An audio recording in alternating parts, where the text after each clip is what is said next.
Para cerrar nuestro programa de hoy, le damos la bienvenida nuevamente al protopresbítero Alejandro Elbrigi, a Monseñor Ulloa y al rabino Gustavo Kraselnik, quienes en esta ocasión conversarán sobre los desafíos de la religión institucionalizada.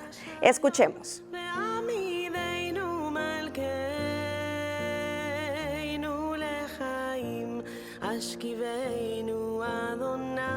Muchas gracias, Andrea. Seguimos conversando con Monseñor Ulloa, con el protopresbítero Elbrigi de la Comunidad Ortodoxa Griega.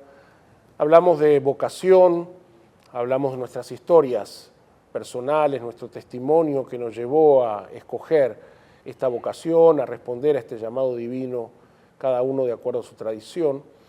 Pero conversando informalmente surge esta realidad de que pareciera ser que hoy la vocación, el llamado al liderazgo religioso está en crisis y hay una disminución de personas que quieren involucrarse en los distintos seminarios de formación de las tradiciones religiosas.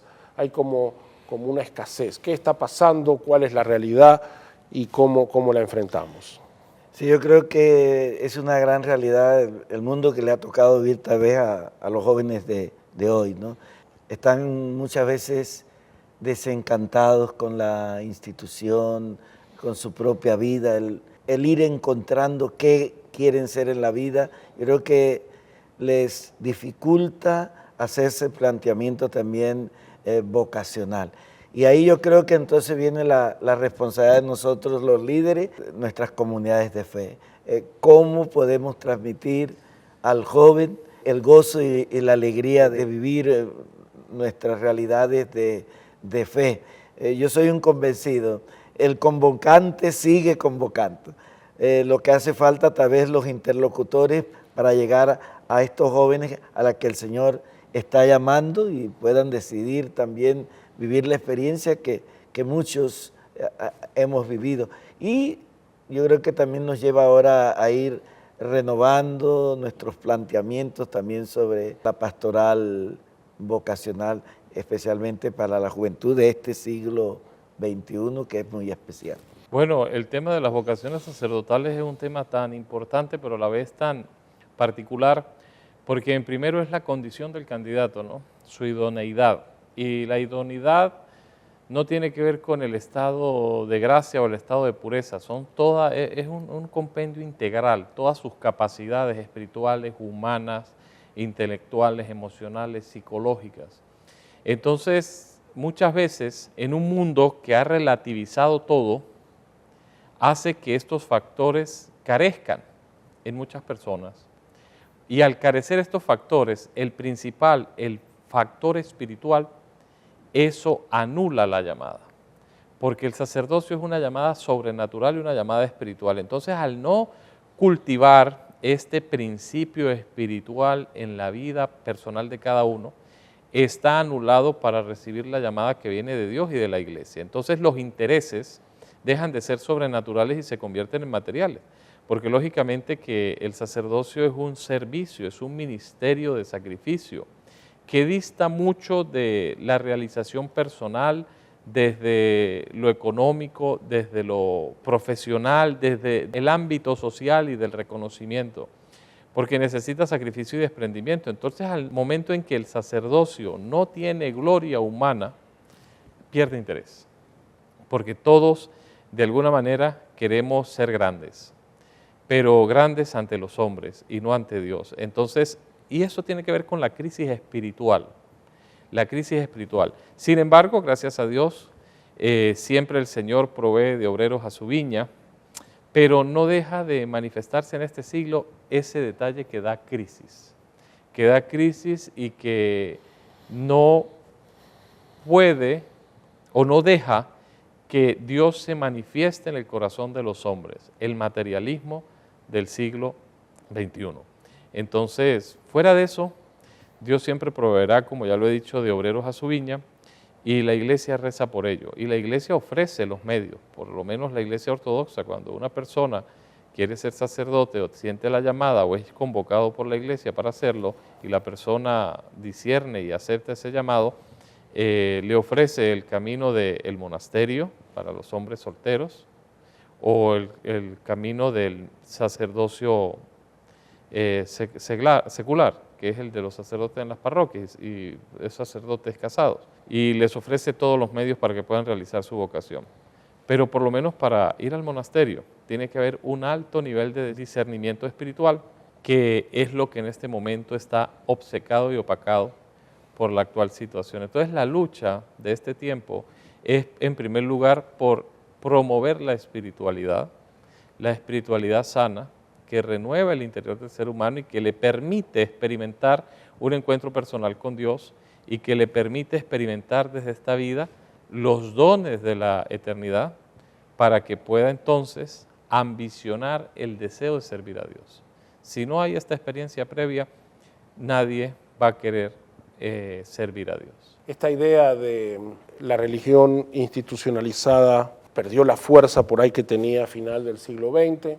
Por otro lado, los patrones de éxito de la sociedad, que tienen mucho que ver con lo material, no tanto con lo espiritual.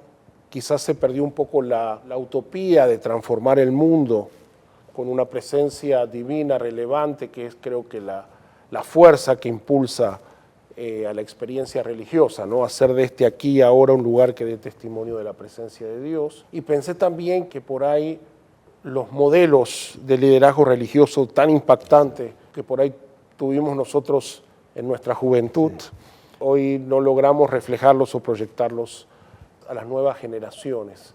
Y entonces nos encontramos con esta situación que plantea desafíos, ¿no? Plantea desafíos sobre cómo vamos a construir un liderazgo religioso que esté alineado con los valores de la tradición, que responda a las particularidades y a las necesidades de este siglo XXI con todo lo especial que es. ¿Qué podemos hacer desde la experiencia religiosa, cada uno, para de alguna manera contrarrestar estas fuerzas que nos llevan a esta situación que acabamos de describir? Yo creo que has dicho algo fundamental, ¿no? Y que corresponde no solo a los líderes, sino también a nuestras comunidades de fe, ¿no? Cómo levantar, suscitar la utopía en nuestros jóvenes. Yo creo que por ahí va como mucho la clave para una respuesta generosa. Cada uno responde una llamada, pero específicamente en esta vocación de entrega, de servir a los demás, cómo levantar esos sueños también en nuestros jóvenes. Ahí yo creo que es uno de los grandes retos y que también estamos luchando en contra la marea, ¿no? Un mundo donde también hoy te dan las 1000 posibilidades, ¿no? Cómo acompañar a este joven a que tenga la capacidad de nadar contra corriente, ¿no? No es fácil, pero los encontramos. Yo creo que el Señor en las diversas comunidades de fe jamás dejará sus comunidades sin sus cabezas y sin sus líderes. Bueno, desde la espiritualidad de la Iglesia Ortodoxa, el secreto es sencillo: predicar la verdad. Porque en un mundo que se acostumbra a escuchar lo que quiere escuchar, el decir la verdad es un acto transformador. Y en ese proceso de decir la verdad, en un mundo que está sumergido en los placeres, en el consumismo, en el materialismo, debemos entonces nosotros predicar el espíritu de la oración, del sacrificio. Y un punto muy importante que hay dentro de la espiritualidad ortodoxa, que es la que permite luchar contra el ego, que es el que impide avanzar frente a Dios, es la práctica constante del ayuno. Entonces, en esos 3 puntos de lucha, decir la verdad, orar y anular el ego desde las herramientas que la fe nos da, creo que la persona puede ser un vaso digno para ser receptor de la gracia. Porque si el hombre no se modela, si el hombre no se transforma, si el hombre no lucha contra sí mismo, porque la lucha no es literalmente contra el mundo, es contra aquel que está en el mundo y es uno mismo, para poder perfeccionarse y perfeccionar la creación de Dios hacia la teosis, que es lo que dice el Evangelio: sean como Dios, sean santos como el Padre del cielo es santo. No hay otro camino para que entonces se pueda disponer a esa llamada, se pueda escuchar la voz de Dios y se pueda entender qué quiere Dios en la vida de cada uno de nosotros. La infelicidad del hombre actual radica ineludiblemente en el hecho de que como no conoce a Dios, no se conoce a sí mismo.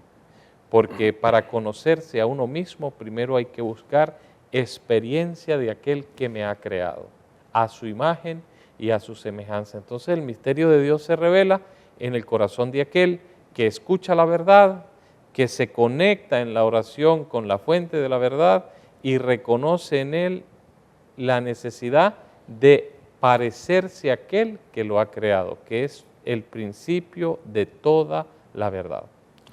Bueno, nuestra convicción compartida de perfeccionar este mundo, de renunciar al ego y renovar la utopía, y qué mejor humilde testimonio que estar aquí los tres reunidos, cada uno desde su tradición y su compromiso en esta conversación tan significativa y profunda.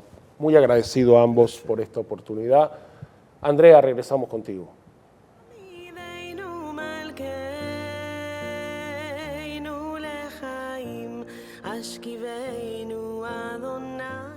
Muchas gracias, Monseñor Ulloa, Rabino Gustavo y Padre Alejandro. Su conversación nos deja con mucho para reflexionar. No puedo terminar sin agradecer a Charity Shop, que me proporciona el vestuario que utilizo. Charity Shop vende ropa de segunda para mujeres y hombres en excelentes condiciones, y un porcentaje de sus ventas es donado a entidades benéficas sin fines de lucro. No dejen de visitarlo. Así, apreciados televidentes, llegamos al final de este programa. Nuevamente, muchas gracias por su atención. Recuerden seguirnos en nuestras redes sociales @lejaenpanamá. Hasta la próxima.